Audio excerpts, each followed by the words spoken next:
సమస్త లోకానికి మూలాధారం ఆ సూర్య భగవానుడు. సూర్యుడు లేని ఈ జగత్తును అస్సలు ఊహించలేం.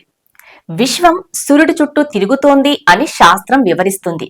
హిందూ సంప్రదాయంలో అత్యున్నతమైనదిగా చెప్పుకునే పంచాంగానికి ఆద్యుడు, లోక బాంధవుడు శ్రీ సూర్యనారాయణుడు. మనకు సూర్యుడి చుట్టూ భూ పరిభ్రమణం ఆధారంగానే రోజులు, వారాలు, తిథులు ఏర్పడ్డాయి.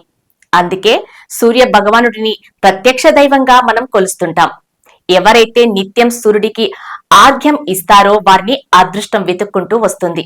అలాగే వారి జాతక దోషాలు కూడా తొలగిపోతాయి. సమస్త జగత్తుకి చీకట్లను తొలగించి వెలుగును ప్రసాదించే దైవం సూర్య భగవానుడు. అజ్ఞానం అనే అంధకారాన్ని పారద్రోలే జ్ఞానపూర్ణుడిగా మనం భాస్కరుడిని పూజిస్తుంటాం. అయితే ఈ ప్రత్యేక దైవమైన సూర్యుడిని పూజించటానికి ఒక రోజు ఉంది.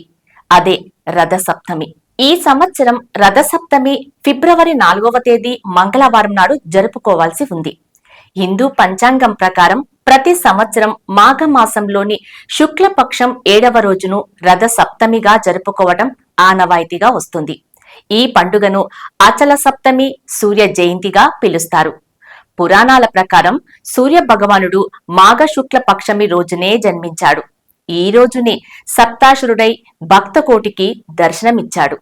ఎంతో విశిష్టత కలిగిన ఈ పవిత్రమైన రోజున సూర్య భగవానుడిని భక్తి శ్రద్ధలతో పూజించటం వల్ల ఎలాంటి అనారోగ్య సమస్యలు దరిచేరవని భక్తులు విశ్వసిస్తారు.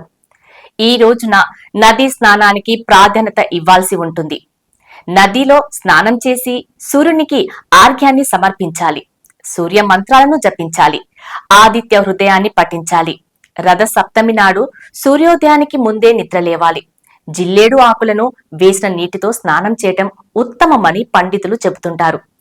జిల్లేడు ఆకులు సూర్యశక్తికి ప్రతీకలు. సూర్యుడు 7 గుర్రాలపై రథంపై దక్షిణానం ముగించి ఈ రోజు నుండి పూర్వోత్తర దిశగా ప్రయాణం సాగిస్తాడని భక్తులు విశ్వసిస్తారు.